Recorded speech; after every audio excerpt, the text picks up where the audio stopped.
दोस्तों, आज मैं आपको एचआर वर्टिकल के अंतर्गत किस प्रकार के जॉब अपॉर्चुनिटी है उसके बारे में डिस्कस करने जा रहा हूं। तो यहाँ पे हम लोग देख लेंगे कि एचआर के अंतर्गत किस प्रकार के कैरियर अपॉर्चुनिटी हमारे पास हैं, किस प्रकार के जॉब अपॉर्चुनिटी हमारे पास हैं।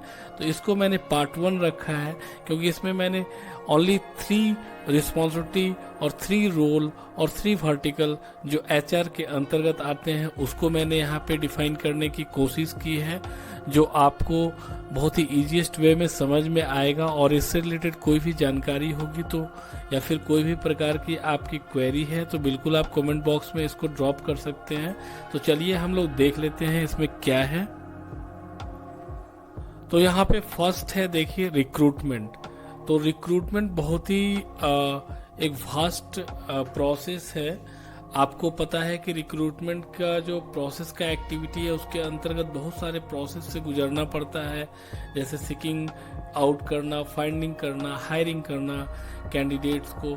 तो यह एक स्पेसिफिक पोजीशनमेंट के अंतर्गत एक कंप्लीट हायरिंग प्रोसेस को फॉलो किया जाता है, from inception to individual recruitment integration तक किसी भी ऑर्गेनाइजेशन में। यह काफ़ी इम्पोर्टेंट प्रोफाइल है रिक्रूटमेंट, और यह टारगेट ओरिएंटेड भी आज के ज़माने में होता है। तो और इसमें काफ़ी अच्छा अपॉर्चुनिटी है, आपको काफ़ी अच्छे सैलरी मिलेगी। यहाँ पे आप देख पा रहे हैं कि रिक्रूटमेंट के अंतर्गत बेसिक ये स्टेप्स आते हैं कि आइडेंटिफाई करना हायरिंग नीड्स को।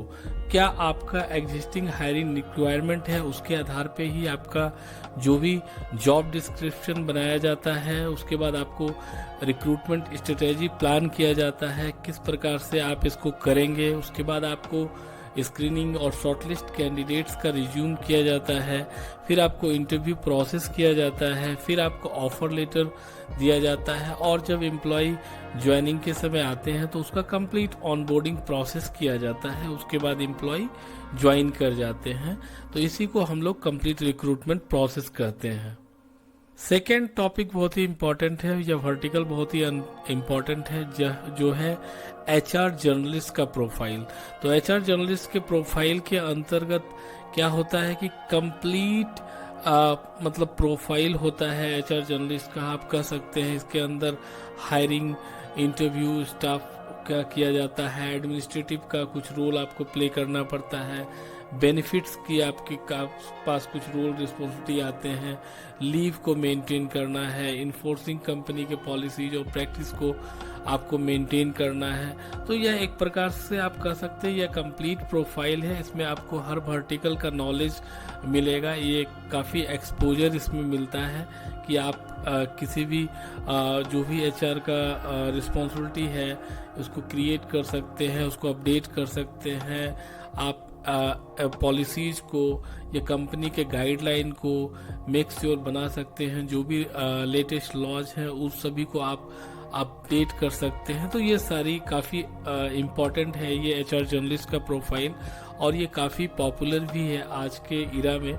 तो इसके अंतर्गत भी आपको काफ़ी अच्छे जॉब अपॉर्चुनिटी है मार्केट में, और इसमें भी आप कैरियर बना सकते हैं। यहाँ पे आप देख रहे हैं कि नेक्स्ट जो है आपका है एचआर कंसल्टेंट। तो एचआर कंसल्टेंट एक प्रकार से आप कह सकते हैं कि जैसे भी किसी भी एचआर उसके पास मापदंड नहीं होता है, तो बहुत सारी कंपनी क्या करती है कि बाहर से एचआर कंसल्टेंट को वो लोग हायर करते हैं, और किसी भी स्पेसिफिक रोल या रिस्पॉन्सिबिलिटी के लिए उनको या असाइनमेंट दिया जाता है, और उसके बेसिस पे उनको वेजेस दिया जाता है।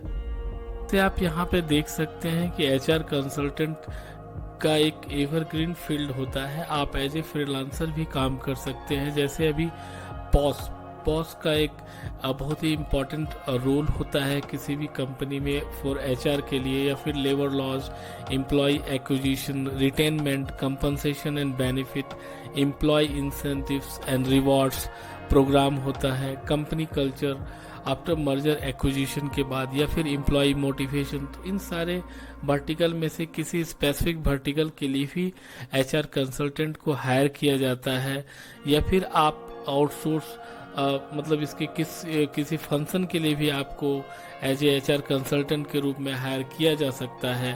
तो आप समझ सकते हैं कि कंपनी का जो करंट सिचुएशन है या उस पे आप ऑफर क्या मतलब रिकमेंडेशन आप क्या कर पाएंगे, उससे रिलेटेड ये बहुत ही इम्पोर्टेंट प्रोफाइल हो जाता है। तो आप समझ सकते हैं कि इसमें क्या है कि मतलब वो अपने हिसाब से काम करते हैं और कब काम करना है, कैसे काम करना है, कम्प्लीटली वो डिपेंड होता है उनके एचआर कंसल्टेंट के ऊपर। उनको सिर्फ असाइनमेंट दे दिया जाता है कि और so and so time frame दे दिया जाता है, उसके अंतर्गत में उसको अपना काम को कंप्लीट करना पड़ता है। तो यह आप बिल्कुल स्वतंत्र हैं। अगर आप एज ए फ्रीलांसर के रूप में एचआर कंसल्टेंट का काम करते हैं तो आप एक समय में 2-3 या फिर मोर देन काफ़ी सारे कंपनियों का असाइनमेंट लेके आप इसको काम कर सकते हैं और काफ़ी अच्छा आप इनकम भी जनरेट कर सकते हैं। तो इससे रिलेटेड और भी कोई क्वेरी होगी तो बिल्कुल आप कमेंट बॉक्स में ड्रॉप कीजिएगा। इसका मैं पार्ट 2 जल्द ही लाऊंगा। उसमें मैं और भी कुछ एचआर के जो भी रोल है या रिस्पॉन्सिबिलिटी है या जॉब प्रोफाइल है उसको मैं इसमें रखूंगा और एक्सप्लेन करूंगा। धन्यवाद।